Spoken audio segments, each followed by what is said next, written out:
Naku mga ka-good news, isang trahedya sa treasure hunting ito. Ito'y balita ng GMA 24 oras nung nakaraang buwan noong Marso ng taon na ito, at 4 na treasure hunter ang namatay sa loob ng kuweba dahil sa meron silang natusok na sumisingaw na poisonous gases. Narito ating balikan, throwback video, throwback balita ng GMA 24 oras. Ilalibingan imbis na ginto ang nahukay ng 8 umano'y treasure hunter sa isang kuweba sa Bukidnon. May tinamaan daw sila na biglang sumingaw dahilan upang 4 sa kanila ang hindi makahinga. Na-recover na po ang bangkay ng 3 sa kanila habang tuloy naman ang investigasyon sa legalidad ng paghuhukay. At nakatutok si Cyril Chavez ng GMA Regional TV 1 Mindanao. Malungkot ang pagtatapos sa pag-abot ng pangarap ng 21 anyos na lalaking ito. Isa siya sa 8 individual na pumasok sa isang kuweba sa pag-asang makakahanap ng ginto. Pero bangkay na nang ma-recover kahapon ng Provincial Disaster Risk Reduction Management sa sitio Tinago, Barangay Kabadyangan, Kadingilan, Bukidnon. Ito ang aking hypothesis ko na siguro gumagamit sila ng generator inside the cave. Ang generator kasi ay naglalabas yan ng carbon monoxide kasi merong makina na di gasolina, di ba? Kaya tips ko sa mga treasure hunter, kapag gagamit kayo ng generator or ng mga makinang umaandar, ay huwag nyong ipasok sa loob ng inyong tunnel, vertical tunnel man yan or kuweba, kasi ang carbon monoxide, yung usok niya na nalalanghap natin, akala natin ay kaya yan ng ating baga, pero hindi. Unti-unti tayong makakatulog at hanggang masuffocate tayo, ma-poison tayo. Yun ang unang teorya ko. Pangalawang teorya ay meron talaga silang natusok o tinamaan sa paghukay na mga bote na may laman na poison, at nang matamaan ito ay sumingaw kaagad ang amoy at may laman ito ng mga poisonous chemicals or gases at sumisingaw ng mabasag at direktang nalanghap nila. Kaya yan ang nangyayari. Meron ding pangatlo dyan, natural methane gas, yung nabubulok na mga organic na bagay sa loob ng kuweba. Kapag nalanghap natin yan ng matagal, ang original kasi na methane gas ay walang amoy. Kaya yung gasol, merong methane gas yan, sadyang nilagyan ng amoy ang gasol para malaman natin na sumisingaw. Pero ang original methane gas ay wala siyang amoy. Sumasama lang siya sa amoy ng nabubulok na bagay, pero walang amoy ang methane gas. Yung nangangamoy ay yung bulok na bagay, pero yung gas, walang amoy ang methane.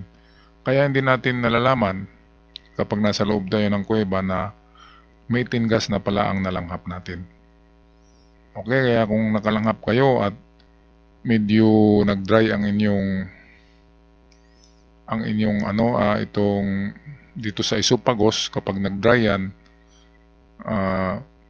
parang gusto nyong uminom ng tubig, lumabas na kayo sa kuweba kasi pwedeng nakalanghap na kayo ng natural methane gas. At hindi yan sa treasure, talagang ganyan yan. Merong methane gas ang mga kuweba na merong mga organic na nalalatang bagay ng matagal ng panahon. Okay, balik tayo sa balita kung ano ang sanhi nito.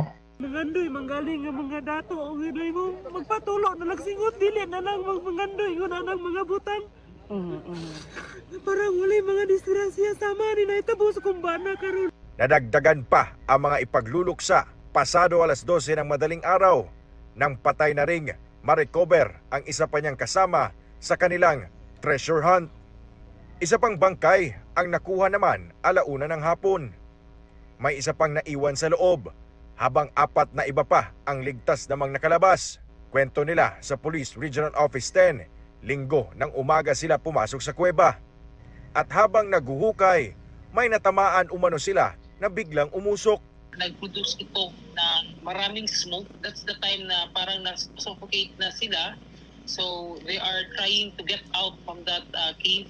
Kasabay ng nagpapatuloy na retrieval operation Para sa isa pang naiwan sa loob, iniimbestigahan na rin ng pulisya kung legal ba ang treasure hunt ng mga biktima. Meron pala talaga silang natamaan na umusok daw. Umusok, malakas na usok. At kung gano'n na meron talagang umusok na natamaan, ibig sabihin ay meron talagang nakabaon dyan sa kuweba na yan. Kaya ito talagang pinaka problema sa treasure hunting. Mabuti pa yung yung water trap kasi wala siyang lason. Mabuti pa yung booby traps, yung sumasabog. Kasi kapag nakapag-cover ka ay buhay ka pa. Pero dito sa poisonous chemicals at poisonous gases, kapag nalanghap mo, kandidato ka na sa kamatayan. Kaya ingat kayo mga katiat sa loob ng kuweba. Kapag naghukay kayo, meron kayong nakitang buti, lalo na ang buti ay walang takip, ang buti ay sarado at may takip, ay huwag niyong basagin. Baka biglang sisingaw ang amoy. Ang laman yan, hindi natin alam, baka mga chemicals na tulad ng ganyan. Kaya condolences to the family of our mga katiats dyan sa Bukidnon. Ganun talaga, sa bawat taon ay mayroong nadisgrasya sa treasure hunting. Ako man ay muntik na din nung nakaraang taon na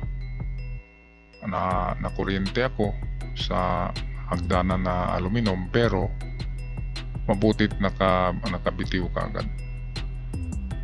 Kaya ang treasure hunting ay maganda lang tingnan yan sa video, pero sa totoo ay talaga siya, napakadelikado. Lalo na kapag papasok ka ng mga kuweba at ng malalim na tunnel, ay delikado na talaga yan. Kaya advice ko sa mga newbies pa lamang sa treasure hunting ay huwag kayong masyadong maghukay ng tunnel na napakalalim na. Baka mag-bar down. At kung kuweba naman, ay magsama kayo ng isang veterano na treasure hunter para makapagbigay ng advice. Kasi dito sa nangyari ay 8 pala sila, lahat ay nasa edad 20 pa, pataas. So ibig sabihin, mga novice treasure hunter pa ito. At itong malakas pa talaga yan. Kaya siguro sa pagmamadali ay natusok yung buti o lata na may laman na poisonous gas. Kaya hindi naman natin yan masabi na nagkamali. Talagang disgrasya. Talagang disgrasya, at merong ibang nagsabi na talagang oras. At meron din nagsabi na malas na araw. Okay, ganun pa man kung ano man ang dahilan ng pagkalanghap nila ng poisonous gas or poisonous na usok, ay dahil ito sa kakulangan ng pag-analyze sa loob ng kuweba. Baka merong mga marka doon na pertaining to danger. Okay? Kailangan kasi mag-aral din ng mga signs ng danger. Katulad ng aso. Ulo ng aso na nakanganga. Danger yan. Ulo ng ahas. Danger pa rin yan. At merong iba pang sign for danger na makikita natin. Search nyo lang sa internet. At sa aking channel ay meron din ako niyan na mga danger signs for treasures.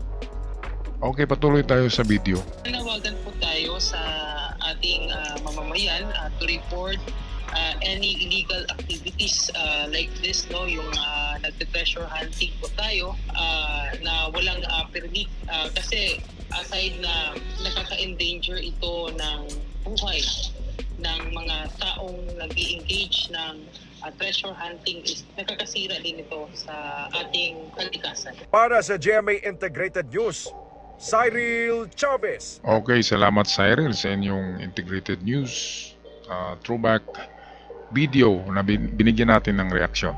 Ngayon for finale ay meron akong advice sa mga novice treasure hunters na kung kayo papasok sa mga ganyan na first time nyo pang napasok na mga kuweba and then may kutob kayo na delikado or first time kayong maghukay, okay, talagang magsama kayo ng isang veterano, yung matagal na, yung maraming karanasan sa treasure hunting para mabigyan kayo ng guide. Okay, at wag yung pareho kayong novice kasi bara-bara ang trabaho nyo. At isa pa dito sa permit, okay, kasi kung kuweba na pang turista ay bawal talaga mag treasure hunt. At sa mga kuweba na hindi sakop ng inyong lupain ay bawal din yan. Para sa akin, kung sariling lupa nyo yan ay pwede kayong mag treasure hunt yan kasi private property nyo yan.